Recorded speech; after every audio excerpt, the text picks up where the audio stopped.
Assalamualaikum warahmatullahi wabarakatuh. Para pemirsa sekalian, Badan Sufi dimanapun Anda berada, di Malaysia, Singapura, Inggris, dan di Indonesia, bertemu lagi dalam kajian khusus channel Badan Sufi, kisah inspiratif di kedai kopi Kambing Sufi. Pada malam ini kita kedatangan tamu, beliau seorang tokoh pendidikan, seorang tokoh olahraga khususnya bela diri. Jadi langsung saja kita perkenalkan. Di samping narasumber kita ini, tamu kita ada figur utama, ikon dari Badan Sufi channel ini, Syekh Salahuddin Al-Banawi Al-Hafidh. Assalamualaikum Syekh. Jadi kita kedatangan tamu ini, beliau ini kita profilnya buka dulu sebentar ya. Beliau adalah salah satu pengurus Persatuan Guru Nahdlatul Ulama. Terus beliau juga pelatih bela diri, karateka. Ban hitam ya? Ban hitam. Powernya? Iya. Kalau saya abu-abu bannya. Beliau juga seorang ketua yayasan pendidikan keagamaan. Beliau punya ponpes. Jadi khusus edisi kali ini kita akan ngobrol, bincang santai kisah beliau bagaimana dari perjalanan nol sampai ke tingkat sekarang. Yeah. Sukses dalam pendidikan, mengabdi dalam bidang pendidikan, dalam organisasi juga sukses. Itu mungkin kita pemirsa juga butuh tip dan triknya, resep dalam menjalani kehidupan ini. Jadi untuk Anda yang masih keadaan kosong atau mulai melangkah, Anda jangan ragu. Terus berikhtiar. Mungkin nanti waktu yang menentukan proses, dari itu kita tidak bisa menentukan kan dalam proses. Iya, betul. Oke, yang pertama ini yang mau ditanyakan ini tentang awal Anda. Awal langsung terjun ke dunia pendidikan atau masuk dulu ke dunia entrepreneur, usaha, atau gimana ini? Awal lahir dulu saya. Lahir. Betul. Saya lahir dulu. Umur berapa sekarang? Sekarang 40. 40 lahir. Betul. Beda 15 tahun kan sama saya. Saya 25. Lebih tua. Kayak 17. Khususnya dalam ini, mengabdi dalam dunia pendidikan. Mungkin dari dunia pendidikan masih belum lama sih. Belum lama. Sekitar 2012-an. Ya asalnya mungkin proses perjalanan mungkin pernah nganggur dulu. Nganggur lama. Udah lulus SMA, jauh kuliah, kerja juga susah. Nikah dulu. Itu barokahnya nikah. Pokoknya barokah banget nikah itu, pernikahan itu. Makanya jangan tunda-tunda nikah. Itu berapa tahun jedanya itu? Dari jeda gimana? Jadi mulai keluar sekolah, nggak langsung kuliah kan? Enggak. Langsung menikah sampai punya yayasan, punya madrasah. Kalau yayasan mungkin belum lama ya, baru-baru. Mungkin perjalanan di tempatnya di jalan, dijalani. Seperti sekarang. Kita fokus ke itu dulu, perjalanan hidup dulu. Perjalanan hidup. Supaya jadi inspirasi nanti. Apa sih inspirasinya? Kalau saya nggak ada inspirasinya nih. Ya misalkan pernah masuk ke dunia hitam jadi inspirasi, bagaimana trik and trik dunia hitam, terus proses masuk hijrah, sampai ya istilahnya kalau dalam bahasa Inggris ya, from zero to hero. Iya, from zero to hero, from A to Z. Seperti itu. Ya mungkin proses hijrah di awal mungkin dari anak udah mulai menginjak sedikit dewasa. Mungkin itu awal mulai itu belum lama. 2008 bulan November. Mulai start. Itu titik start saya. Mulai berpikir hijrah. Ya, titik start karena dari 2008 bulan November itu titik start. Atek yang kemarin. Itu dari sana. Setelah punya anak ya, baru mulai berpikir buat hijrah. Sudah punya anak, udah agak besar. Apa alasannya dari anak itu hijrah? Takut apa? Takut anak seperti saya. Takut banget. Itu yang bikin takut. ada mimpi mungkin atau lihat orang yang sama keadaannya dia celaka atau gimana? Istri saya yang menggugahkan perasaan saya yang lagi tidur. Iya. Istri saya. Ini waktu saya pulang dari kerjaan. Saya pulang ke rumah malam-malam. Saya pakai motor. Sampai rumah sekitar jam setengah tiga subuh. Ini mungkin cerita nyata nih. Mungkin gak bakalan saya kurangin, gak bakalan saya lebihin nih cerita nyata. Itu yang menggugah hati saya sampai sekarang. Pulang ke rumah, saya ngetuk pintu. Alhamdulillah, saya buka. Biasa, saya duduk. Istri tercinta selalu memberikan minuman kesukaan, susu buat saya, susu putih yang panas. Saya duduk, istri duduk terdiam. Saya nanya, kenapa nggak tidur lagi? Istri bilang, boleh bicara sedikit. Hanya itu. Kalau boleh, kalau tidak, karena mungkin panggilannya abah sama ambu ya, dengan orang Sunda saya itu ya. Abah sama ambu aja di rumah itu. Uyos, ambu nyarios sekali. Emang enggak? Karena saya nggak bisa kasar sama istri, saya takut. Takut banget. Mangga, nyaris nama. Mungkin dia bicara sedikit nih yang nempel terus sampai sekarang. Sudah aja nggak apa-apa ya? Nggak apa-apa, nanti kita translate. Abah, apunten pisan, ambu nyarios. Ambu, abah angkat. Damel, ambu berpengaruhkan ke abah. Selamat di jalan. Dugi perjalanan. Saat dugi perjalanan, dugi di tempat kerja dengan tidak ada masalah. Kalau masalah besar mungkin kecil. Pulangnya juga didoain selamat sampai rumah lagi. Dugi mulai tak doa ambu. Upami abahna seperti itu. Kalau istri tahu dalam keadaan mabuk. Karena motor juga saya nggak bisa masukin. Ambu yang masukin. Itu yang sampai sekarang tidak bisa lupa. Langsung tergores sampai sekarang. Langsung sadar dalam keadaan mabuk. Langsung sadar. Nggak ada lagi pusing-pusing. Malu saya, malu banget. Ini dari sana. Tidak punya anak itu. Udah. Ya. Artinya itu berapa tahun ya sampai itu tersadarkan itu kebiasaan gitu dari awal. Mungkin besoknya langsung berhenti saya. Oh langsung enggak, sebelumnya kan udah pernah clubbing mabuk. Iya 5 tahunan itu. 5 tahun. 5 tahunan itu saya jalan-jalan lah, jalan-jalan malam. Menikmati keindahan kota Bandung dan sekitarnya. Oh, jadi kejadian itu yang bersejarah? Sangat, saya sangat. Tahun 2000? 2008, 2004. Itu yang membuat semua perjalanan hidup? Itu artinya peran istri yang solehah ya, dan sobiroh yang sangat penting buat suami. Jadi pada suami kayak apa orangnya, kayak apa sifatnya, kayak apa perbuatannya harus selalu diterima ya, diusap dan diberikan nasihat. Jangan malah dimarahin atau malah diusir gitu kan, bisa lebih fatal ya enggak? Orang sudah tidak ada hidayah, pulang ke rumah diusir, tambah jadi diluarkan. Gitu. Oke, seperti ini saya tentang hidayah. Iya. Baik dalam pengertian atau pemaknaan. Kan ada pernah mengalami seperti ini ketika seseorang dalam tanda kutip ya masih ya bergelut dalam seperti itu. Apakah tidak ada keinginan untuk berubah? Karena jawabannya begitu. Wah, belum dapat hidayah. Apakah hidayah dituntut? Atau gimana ini?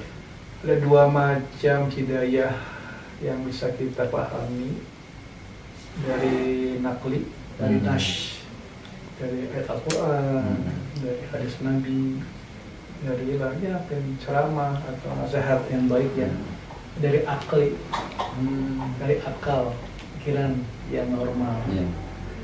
Tanpa ya orang juga mendengarkan ayat atau hadis atau nasihat agama, kan dia punya akal ya. Itu bisa membedakan dong, membedakan mana itu baik, tidak baik, mana itu halal, haram gitu kan. Itu adalah karena orang sudah paham bahwa dia itu tidak benar kan.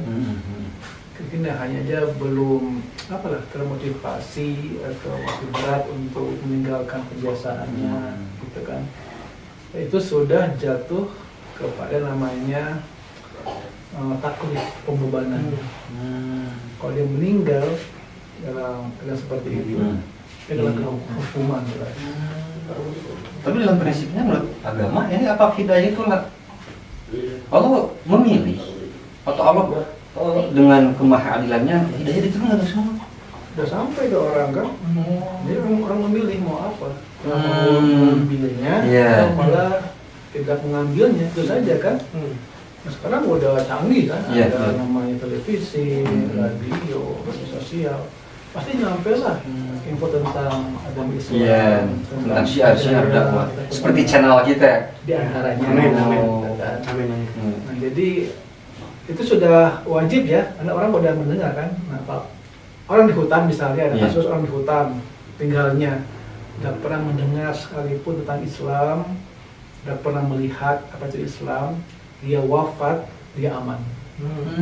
Karena dia tidak menerimanya kan.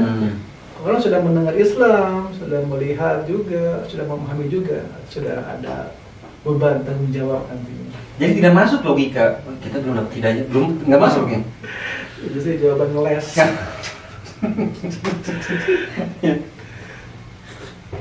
Tapi kembali ke tamu kita aja nih. Tadi luar biasa kan? Saya stres tamu. Oh iya, satu perjalanan hidup mungkin butuh satu momen untuk merubah ke depannya. Mungkin berjalannya berapa menit kan? Enggak 1 menit enggak. Satu kalimat bisa menghujam ke dalam hati, itu luar biasa. Oh, mulai dari sana langsung masih bekerja? Masih. Langsung masuk ke dunia pendidikan belum? Enggak, saya langsung off dulu kerja. Oh, langsung off kerja? Mengundurkan diri dulu, lama prosesnya mengundurkan diri. Ya, supaya dia aman. Enggak ada asas-asas. Karena saya tahu diri, saya iman saya gimana. Makanya saya yang mundur. Istri gimana? Nah, dia siap. Apapun keputusan saya, kamu itu selalu siap. Siap, percaya. Jadi begitu mendengar kalimat yang tadi, memutuskan berhenti bekerja, oh istri siap. Dengan alasan jelas bahwa abang mau berhijrah, tapi kalau tetap standby, abang nggak bisa. Faktor lingkungan mungkin. Betul. Berapa tahun ya? Islam 9 sampai 2008, 9 tahun. Wah, lama juga ya. Ya. Kuat berarti. Luar biasa kan ujiannya. Lalu gimana buat mengisyahnya kalau nggak bekerja? Ya nganggur. Ya buat dia buat beli makanan, minuman dan sebagainya. Apapun saya kerjakan dulu. Udah berhenti. Saya ada teman saya ada barang, saya ngampar di KHT ngalamin. Di jalan-jalan. Jalan terus nawarin ke kampung-kampung. Mau nawarin barang. Alhamdulillah. Biarpun tidak sebesar pas saya kerja. Iya. Barokah banget. Itulah harga ya, karena mau Islam berhijrah, harus meninggalkan itu pekerjaan yang sebelumnya. Itulah jihadnya kan. Jadi berkorban, berkebaikan, berjualan emperan ya, di barang orang masuk ke kampung, masya Allah, itu lah kalau cintai itu. Masya Allah. Itu ada kisah-kisah unik begitu. Dia jualan, jalan-jalan. Kan proses tidak selalu mulus kan? Paling ya banyak sih pas hujan besar gitu jualan nggak bawa sedikit pun untung, nggak apa, bukan untung lagi ya, barang juga nggak kejual, jauh kan untung. Nah itulah perjuangannya. Pulang ke rumah anak-anak lagi pas butuh jajan ya, umur 8-9 tahun kan gimana, tidak tahu, nggak ada orang tua. Tapi kos mah tetap keluar kan, operasional itu keluar. Makanya kita juga berjuang juga, yang paling utama itu doa. Doa sama keyakinan aja. Dari sana mulai dibentuk kekuatan rohani. Dari sana mulai dibentuk untuk hijrah. Alhamdulillah tahun 2012 saya dipertemukan lagi dengan orang-orang yang dulu bergabung dengan saya waktu kecil di karate. Nah, mulai masuk dulu ke sana. 2012 saya aktif lagi karate. Alhamdulillah saya ketemu dengan pendiri perguruan. Dari sana saya banyak belajar banget. Full. Full. Tapi belum bekerja waktu gabung itu di kerja serabutan, masih honor sana sama honor sini. Ya belum punya gaji tetap lah. Satu sekolah dibayar 75.000. Oh, melatih sebulan. itu karate. Iya, sebulan. Tapi akhirnya 4 sekolah kan lumayan, jadi 300 gitu sebulan ya, alhamdulillah barokah. Sampai sekarang juga masih jalan itu. Sekarang masih jalan. Tidak akan ditinggalkan insya Allah. Itu mulai berpikir tentang yayasan, terus melanjutkan studi. Kan ada perjalanan seperti itu. Ya. Ujung terpikir misalkan, wah saya lanjutin sekolah gitu. Ya keinginan mungkin ayatnya tuh ya, mungkin yang berilmu derajatnya di itu. mungkin dari sana saya berjuang tuh. Itu jadi motivasi kan? Motivasi banget. Jadi kalau saya pengen derajat ditaikin sama Allah, ya saya harus berjuang. Oh istri setuju pas itu melanjutkan studi tadi? Setuju dan tidak setuju. Setujunya alhamdulillah suami masih semangat untuk mencari ilmu. Nggak setujunya kan biayanya gimana? Itu perjuangan saya untuk meyakinkan. Alhamdulillah barokahnya itu baru beres langsung kan. Ini yang perlu informasi oleh pemerintah, mungkin saya belum tahu ceritanya. Begitu mulai hijrah, begitu ada motivasi untuk belajar dalam satu waktu mungkin beres 2 universitas yang berbeda serata satu. Sekarang dia lagi melanjutkan magister S2 ya? Iya. Itu luar biasa hikmahnya. Secara rohani, Anda berguru atau gimana? Ada intinya nggak ada kebaikan yang berdiri sendiri. Tetap itu saya. Tetap ada kebaikan orang-orang di samping kita. Dan orang-orang yang tidak kenal mungkin. Berkahnya. Makanya itu tidak ada kebaikan yang berdiri sendiri. Jadi, wah saya mah tidak. Tetap ada banyak orang-orang yang sayang, yang tidak sayang. Itu jadi satu motivasi juga. Mungkin itu. Saya dalam pandangan agama, ketika seorang berbuat kebaikan kepada orang lain, apakah secara otomatis ada feedbacknya? Orang itu? Iya. Oh iya dong. Kita misalkan masa lalu pernah berbuat kebaikan, itu berpengaruh dengan kehidupan kita yang akan datang. Iya. Jadi apa namanya? Mama ya'mal sekolah karatin wa dan barang siapa ya'mal berbuat di sekolah sebesar sekecil zarah atau kebayang? Iya. Khairan kebaikan, yarahu dia akan melihatnya hasilnya. Di dunia? Baik di dunia dan di akhirat nanti. Begini contohnya, mungkin kita yang berbuat kebaikan, bisa saja ini balasannya ke anak kita, atau ke istri kita, atau ke orang tua kita. Dan sebaliknya, orang tua yang berbuat kebaikan bisa dapat ke anaknya. Jadi tidak simpel harus kalau si A yang berbuat pasti ke si A, enggak juga sih. Terserah Allah kan. Iya. Karena kalau kita bahagia, anak bahagia kita bahagia enggak? Iya. Sama kan? Istri bahagia kita bahagia kan? Dibalik kita susah. Anak susah, kita kadang lebih susah ya. Benar enggak? Iya.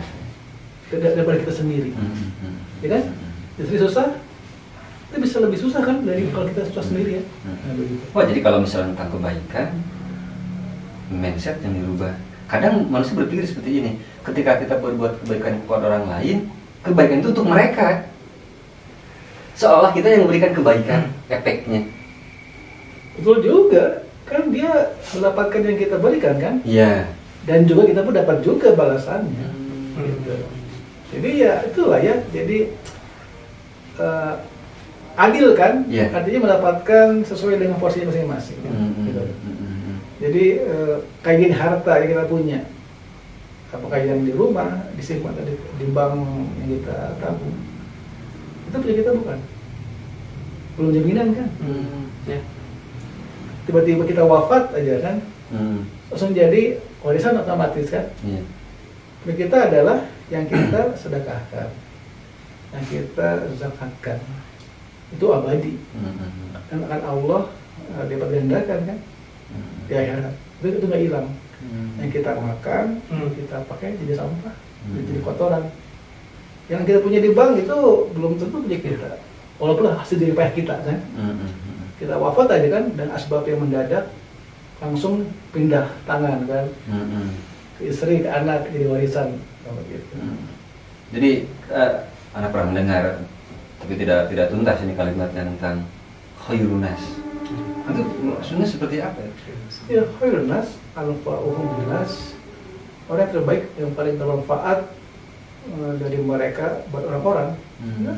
Manfaat dari perbuatannya, dari ucapannya, dari hasil kerjanya gitu. Jadi sosial kan, dan juga kita membangun hubungan kepada Allah Ta'ala, dan juga dengan umat manusia itu perlu jadi bina kan, dibangun kan, tetangga, dengan ya, keluarga, saudara, teman begitu. Jadi sebaik-baik manusia orang yang paling bermanfaat. Ya. Oh, dan mungkin ini bisa jadi moto juga, menjadikan channel ini jadi kebaikan. Amin. Sumber kebaikan. Itu tujuannya kan, iya. buat dakwah kan, syiar agama. Darinya buat kebaikan orang yang menontonnya, semoga dapat manfaatnya. Dan untuk pemirsa dimanapun berada, kita tidak bosan memberitahukan, kita memfasilitasi tentang kebaikan. Bagi Anda yang berminat, berkeinginan berbuat kebaikan bentuk wakaf, hibah, infak, sedekah, zakat, kita ada program Ponpes ya, pondok pesantren. Kebetulan ini di daerah timur, Bandung Timur. Dan rencananya semoga Allah memudahkan, melancarkan segala urusannya. Anda dimanapun berada, nanti bisa menghubungi admin kami, punya berniat kebaikan, mari kita wakafkan, infakkan, sedekahkan ataupun zakat. Dan 70% mungkin nanti para santri tahfidz ini bisa yatim gratis kan ya rencananya. Yatim, duafa akan kita gratiskan. Alhamdulillah. Jadi Anda bisa nanti menghubungi admin kita, bisa lewat email nanti. Kembali lagi seperti yang ada di Panongan kan? Oh iya. Oh sudah ada. Sudah mulai. Jadi sudah bangun pesantren di Panongan Tangerang. Tahfidz, para yatim, duafa juga gratis. Jadi ini rencana yang kedua. Cabang. Ya. Cabang. Oh, masya Allah itu. Yang pertama sudah ada di Panongan, nanti kita buat lagi, bukan terakhir kan ini. Selama masih ada tenaga, ya kita bikin Ponpes. Masih nafas, bisa buat cabang di mana-mana. Amin. Doakan saja kalau ada kesempatan kita di Sorong, Papua, kita akan. Ya, kenapa tidak? Amin ya Allah. Kenapa tidak? Kita bikin di Papua, yang jelas bukan saya yang berangkat mungkin. Oke, lanjut lagi ke kisah ini saya. Udah Perjalanan yang luar biasa.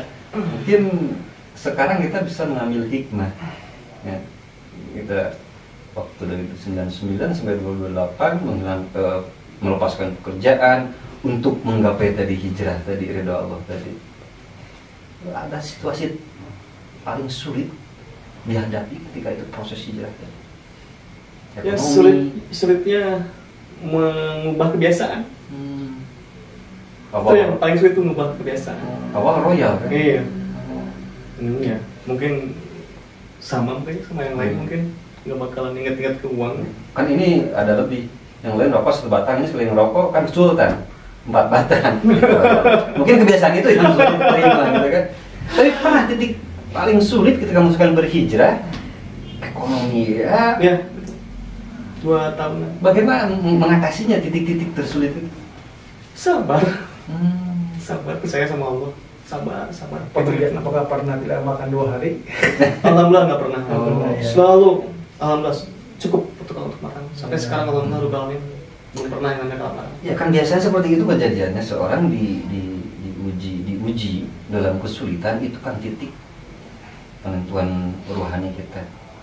Kalau saya berpikir dalam teori makan ini manusia dibagi dalam 3 hal. Pertama, ada manusia yang berpikir pagi-paginya makan. Kita makan sama apa? Nggak ada menu makanannya. Tipe kedua, ada orang yang makan itu berselera kalau ada teman. Saya makan dengan siapa? Yang ketiga, pas gitu bangun mereka berpikir saya makan siapa? Dan 3 hal ini kan karakteristik manusia. Biadab.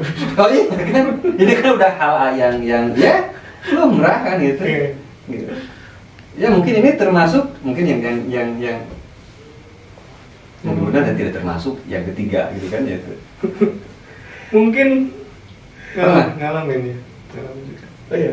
Yang beda itu mungkin ngalamin juga. Yang berpikir pas begitu bangun kita hajar siapa, makan Betul. siapa nih. Ada terbesit. Tapi saya nggak bakalan buka. Oh, gitu. Udah terbesit. Wah, udah itu bahaya banget kalau dilakukan. Ya, apa buat pelajaran buat para penonton, pelajaran atau penonton gimana kira-kira? Supaya kuat menghadapi. Kan dia memang hidup itu misteri ya. Iya. Kita nggak tahu banyak kan. Hidup saya kan, Iya. saya jalani. Mm-mm. Itu yang saya tahu kan. Iya. Ya, saya nggak tahu yang lainnya. Saya tidak menjalaninya kan. Mm-mm. Saya tuh paling hobi mendengarkan orang nonton kehidupan. Saya tuh memang suka nonton film di bioskop. Kenapa? Ingin tahu sejarah, ingin tahu kayak apa sih orang kebiasaannya. Cerita orang lain ya. Iya, itu saya sangat hobinya kayak sangat. Saya jadi bisa memahami, bisa tahu oh begini orang tuh ya, begini cara bicaranya, segitunya, begini cara berpikirnya, oh begini orang tuh ya. Saya itu. Luar biasa. Saya tuh nonton tuh bukan jadi banyak yang saya lihat, saya berenung dan juga memahami. Oh begini ya, kalau orang sukunya begini, bisa begini apa kayak kebiasaannya agama begini. Nah, jadi kalau memang sekali bisa juga ceritakan untuk pelajaran bagi para penonton yang kira-kira itu tujuannya aja. Berat aduhnya, tapi Sekarang nggak apa-apa siap. kan udah baik kan. Nah, jadi Alhamdulillah sih nggak jadi sih itu, nggak jadi, alhamdulillah sama Allah ada pertolongan. Saya mau napok orang. oh segitunya ya. Itu yang terlintas apa? Itu Sampai ya enggak intinya ekonomi ya. Kalau nyari ayam kagok, tanggung saya. Udah, mending ngerampok aja. Alhamdulillah Rabbil Alamin. Ada yang nongol lagi. Ada yang nongol lagi, alhamdulillah Rabbil Alamin. Allah sangat sayang sama saya ini. Ada yang nongol lagi. Tapi nggak jadi. Mungkin kalau jadi saya udah mati kayaknya. Dikejar sama Resmob. Dia sudah Mau bilang. sudah jalan keluar untuk Udah siap tempur. eksekusi, tiba-tiba ada yang menahan. Besok yang mau eksekusi jam segini. Jarah dulu. Jarah bukan ke kuburan nih, ke orang tua dulu. Oh iya. Itulah, jadi Iya. saya selalu berpikir ya, maaf kayak PSK aja. Iya. Kan banyak hal kan jadi begitu kan nggak? Banyak faktor. Saya nggak langsung melihat ini ke perempuan. Iya. Saya pasti berpikir apa nih kalau dia begini kan? Mm-mm. Apakah ekonomi atau pernah sakit hati Trauma. atau apa kan? Banyak faktor kan sehingga begitu. Iya. Apapun saya melihatnya. Dia jarang-jarang. Ya, hobi kalau hobi survei nggak ada. Hobi nggak ada. Jadi itu aja kehidupan tuh unik. Karena Iya. banyak lika-liku misteri. Saya sangat suka mendengarkannya. Oh iya, kayak sejarah kan. Wah, saya pasti nonton kayak tentang kayak tentara lah kan, Iya. tentang panglima, tentang pendekar. Gitu. Mungkin tahun depan rilis buku sejarah, biografi Mbah Jenar nanti bisa Sip. di Mangga. nanti. Mangga ulah saya. Ulah saya. Jadi memang kehidupan Menarik loh. Wah, saya sangat senang. Wah, kadang bisa berubah sepersekian menit. Oke. itu menarik kan? Orang kayak apa tuh ya? Iya, ya, seperti kejadian ini kan. Kayak apa sebutnya? Kayak apa bejatnya? Iya. Tiba-tiba berbalik itu menarik kan? Iya. Kamu berubah ya? Kira-kira apa sih yang membuat dia berubah? Benar nggak? Iya. Itu sebaliknya. Wah, jadi kembali ke topik Chef tentang kebaikan. Jadi mindsetnya kan yang sesuai tadi khairunas. Manusia bermanfaat dalam arti manusia itu punya nilai plus yang bisa manfaat kepada orang lain. Oleh istilah sebaik-baik manusia yang bisa memanfaatkan manusia itu kan tidak konteks gitu kan. Tapi terserah kalau kita mau dimanfaatkan juga, yang penting kita bermanfaat mungkin sendiri ya. Iya, apa ya, dalam segala bidang ya, apakah dalam ilmu agama atau ilmu duniawi atau keterampilan, jadi bisa apapun, tidak harus ilmu agama sih. Selama itu jadi kebaikan untuk manusia, Iya, orang lain. pasti ada balasan terhadap kita. Insya Allah. Jadi tidak sempit hanya harus melulu ilmu agama atau bidang agama, ya kan? Selama itu bisa memberikan pengetahuan atau keterampilan buat orang lain sehingga dia bisa hidup lebih baik, itu bagus kan? Iya. Sehingga tidak jadi fakir atau miskin. Apa hadisnya? Kadal fakru ayakunal kufur. Hampir saja nyaris kefakiran, kemiskinan bisa menjadikan orang kufur. Seperti kan kalau orang miskin berubah akidah. Karena apa? Karena Indomie saja. Betul? Betul. Karena kan pasokan perut ya. Karena harus makan. Saya bisa menjual apapun pada imannya lemah. Saya perlu makan, atau anak saya perlu makan. Nggak makan bisa wafat. Ada yang datang dengan bingkisan yang menyenangkan, dengan apa? Dengan syarat ganti akidah. Orang imannya juga tidak terjaga, bisa berpindah kan? Ini ya, kita wajib harus mapan minimal ya, sehingga tidak fakir atau miskin. Al yadul ulya khairum minal yadi sufla.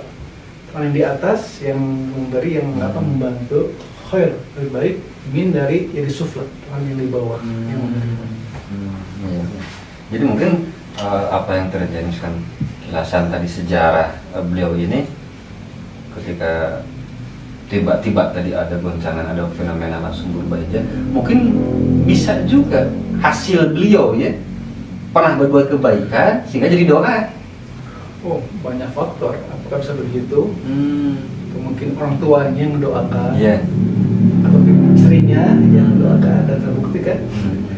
Jadi banyak faktor, banyak asbab sehingga orang menjadi baik gitu. Cuman waktu timingnya kita tidak tahu. Itu kuasa Allah ya. Jadi Allah yang menentukan lah. Kadang tradisi kita seperti ini, kita berbuat kebaikan langsung 5 menit kemudian nunggu balasan. Aku belum datang, paketnya telat. Kita berdoa tahajud, berdoa malam. Besok kan sudah nunggu. Gitu. Mana ini kebaikannya? Itu tuh di level gak ikhlas ya. Memang diperbolehkan buat level dasar lah. Kita lebih lagi dalam lagi, lebih lagi khusus ke dalam orang itu, jadinya itu tidak ikhlas. Oke, perbincangan ini sangat menarik, tapi berhubung waktu kita sudah menunjukkan hampir dini hari ini. Jadi kita masuk nanti ke season kedua, episode kedua. Ini belum tuntas ini pembahasannya soalnya. Gitu. Ini baru masa pertengahan. Jadi catat ya, kita akhiri dalam bab merampok mungkin itu ya gitu. Janganlah tuh. Oh iya, edit aja itu. Siap. Edit aja itu janganlah. Ya, jadi pemirsa dimanapun yang berada, kita cukupkan bincang santai ini season 1 ini, episode 1. Nanti kita masuk ke episode 2 tentang bagaimana beliau terjun ke dalam dunia pendidikan, mengabdi diri dalam dunia pendidikan, dan aktif di organisasi, khususnya di Nahdlatul Ulama itu sebagai bahan pengabdiannya. Sebelum kita tutup, ada kata-kata bijak nih, mudah-mudahan bermanfaat untuk Anda. Jadi sufi adalah orang yang tidak harus meninggalkan dunia dan segala kehidupannya.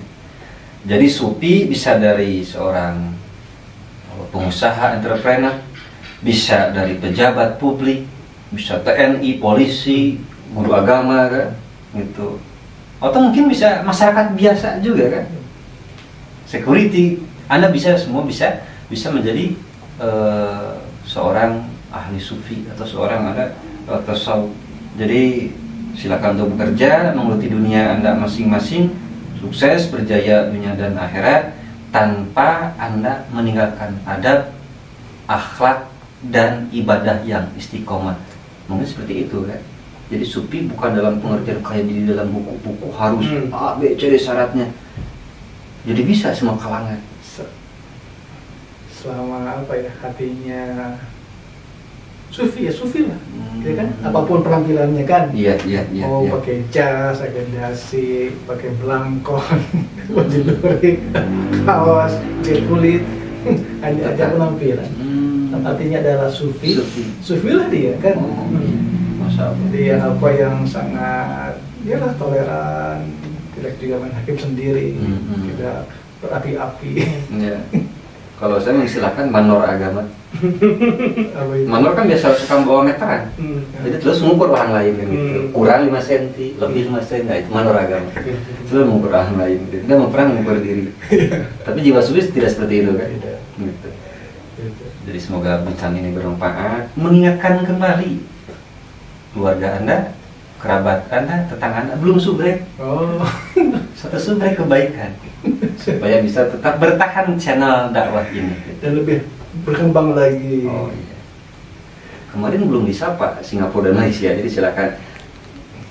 Ana lagi kurang enak rasa ini, gitu. Mana bahasa Inggris gitu. Nanti saya bahasa Urdu, saya yang nyapa.